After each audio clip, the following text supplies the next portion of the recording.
someone. That was almost true. She'd been waiting for someone all her life, but he hadn't shown up yet. She needed him now. She was living with a mercenary social climbing relative who was doing his best to sell her to a rich friend with eyes that made her skin crawl. All her money was tied up in trust, and she was stuck with her mother's brother. Rescue was certainly uppermost in her mind, but this rowdy cowboy wasn't her idea of a white knight. "You and me could have a good time, honey," her admirer continued, unabashed. He smoothed her sweater-clad arm, and she withdrew as if his fingers were snakes. "Now, don't start backing away, sweet thing. I know how to treat a lady." No one noticed the dark face in the corner suddenly lift, or saw the dangerous glitter in silver eyes that dominated it. No one noticed the look he gave the girl, or the colder one that he gave her companion before he got gracefully to his feet and moved toward the bar. He wore jeans too. Not like Faye's, because his were working jeans. They were faded and stained from work, and his boots were a howling thumbed nose at city cowboys' elegant footwear. His hat was blacker than his thick, unruly hair, a little crumpled here and there. He was tall, very tall, lean and muscular, and quite well known locally. His temper, in fact, was as legendary as the big fists, now curled with deceptive laxness at his sides as he walked.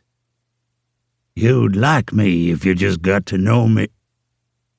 The pudgy cowboy broke off when the newcomer came into his line of vision. He became almost comically still, his head slightly cocked. "Why, hello, Donovan," he began uneasily. "I didn't know she was with you."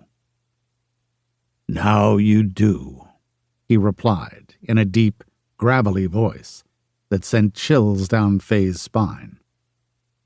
She turned her head and looked into diamond-glinted eyes, and lost her heart forever. She couldn't seem to breathe.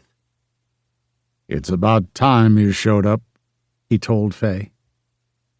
He took her arm, eased her down from the bar stool with a grip that was firm and exciting. He handed her beer mug to her, and with a last cutting glare at the other man, he escorted her back to his table. "Thank you," she stammered when she was sitting beside him.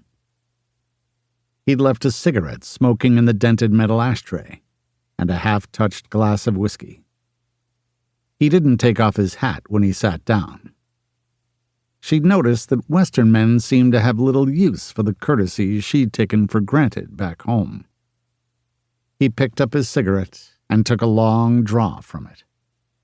His nails were flat and clean, despite traces of grease that clung to his long-fingered, dark hands.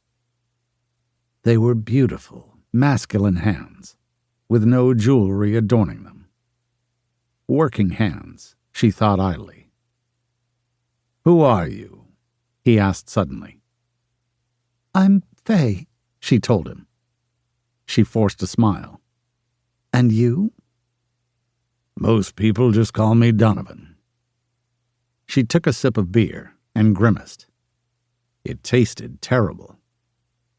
She stared at it with an expression that brought a faint smile to the man's hard, thin mouth. "You don't drink beer, and you don't belong in a bar. What are you doing on this side of town, debutante?" he drawled. "I'm running away from home," she said with a laugh. "Escaping my jailers. Having a night on the town. Rebelling. Take your pick." "Are you old enough to do that?" he asked pointedly. "If you mean, am I old enough to order a beer in a bar, yes. I'm 2 months shy of 21. "You don't look it." She studied his hard, sun-tanned face and his unruly hair.